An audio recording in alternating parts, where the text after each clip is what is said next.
It out really cold outside today. Minus 11 degrees Celsius. Those Fahrenheits, they are a bit crazy, but they are. You have to subtract, what is it, 32 and then divide by 2, something like that. Oh, divide by 2 and subtract 32, that's the way. Yeah, this is a cold morning here in Sweden, and I'm taking a little walk here to the sun with my small drone Neo here behind me, just to see how it looks like. I will take the Avata also out for a spin, but I have to charge the batteries first. So we don't usually have, well, up in north of Sweden, then there you have the cold weather. I mean, here we don't have that really cold weather usually. It's a couple of days like this usually. It's not like weeks or months, like minus 20 degrees, but it is a short period at least, and that's nice. And it's quite nice actually. It's quite refreshing, and it's the air is quite dry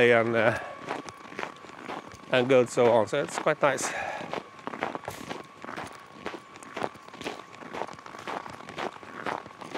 You can hear how the snow sounds under my feet. It sounds dry.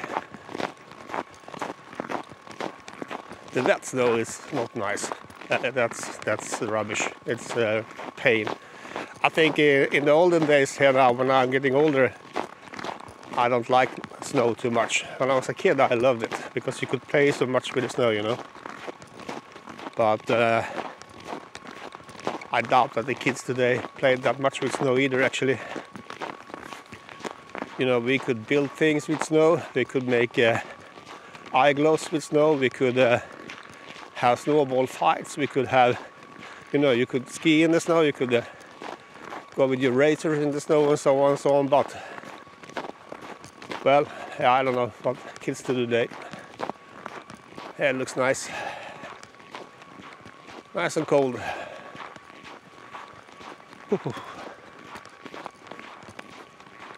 Yeah, nice and cold.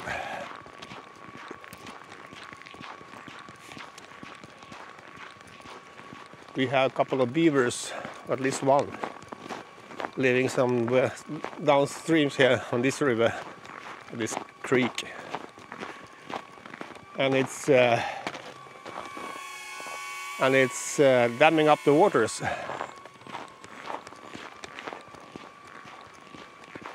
It's a shame that the drone have to go behind you because you don't see your face. Well, you have seen my face, so it doesn't really matter, but you can have it to go direction track in front of you, but then it doesn't really, it can't navigate, you know, around any obstacles. In this way, when it's behind you, it doesn't avoid any obstacles, but it goes in the same path that you walked in, so that where you could walk, the drone can fly, so to speak. I think that is the idea, at least. I don't believe there is any obstacle avoidance in the Neo at all, actually. We thought so for a while, that the camera had some intelligence, but I don't think so. By the way, DJI has just released the on-air unit, or the air units, sorry, not on-air, air units. The Air Unit Pro and the Air Unit 4, something like that. I think that I'm gonna buy the Pro and put it on the plane, actually, because the views you get, the fly style you get from a drone like this is all usually limited in one aspect compared to airplanes. With airplanes you can always fly much longer, and you can also fly usually further away with them, and you can just float around in another way with an airplane that you can do with a drone. So the O4 Air Unit Pro was about 259 or 57 euros, something like that, and it's less than a GoPro, I think. And you get a good camera in it also, because it's the same cameras in the Avata, I think.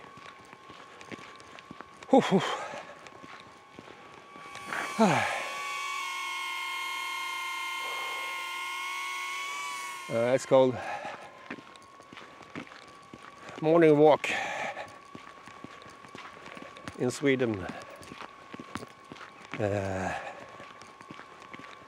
So you ask maybe, how do we keep ourselves warm here in the winter in Sweden? It's not ridiculously difficult. You put on the clothes and you have heating in the houses.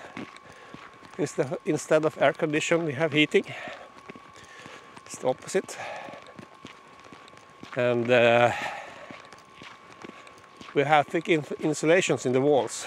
I mean, a typical house wall in Sweden can be this thick, and the insulation is something like that, at least. So we have well insulated houses, and they keep them warm. And this is something actually in warm countries where you have to use an air conditioning to cool the house. It's the same thing there. If you insulate the house, it actually keeps the cold better. No, I have to sneeze. Sorry. Close it. The snow hit me in the eyes. No, so the sun hit me in the eyes. Sorry. It's a typical sun effect when you get sneezing.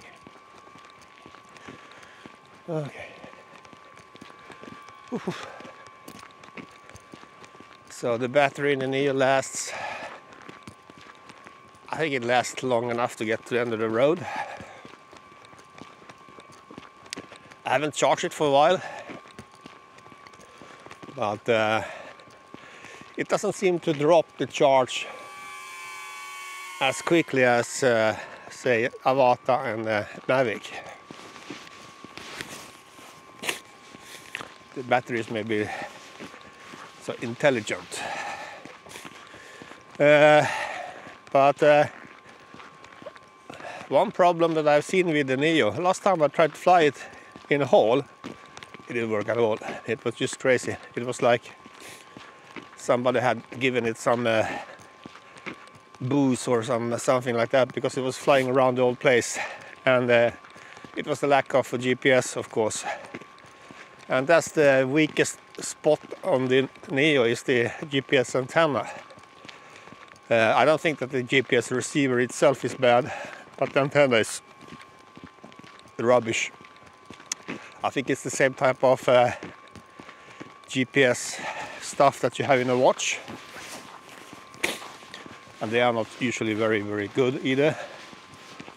But it all starts with the antenna, and I think that the antenna here in the Neo is just like it's just a thin PCB that is built to suit the space inside the drone.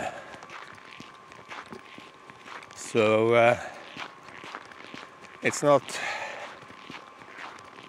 It's also with Avata actually. If you fly under trees with a lot of leaves, there is a tendency that it starts to wander around.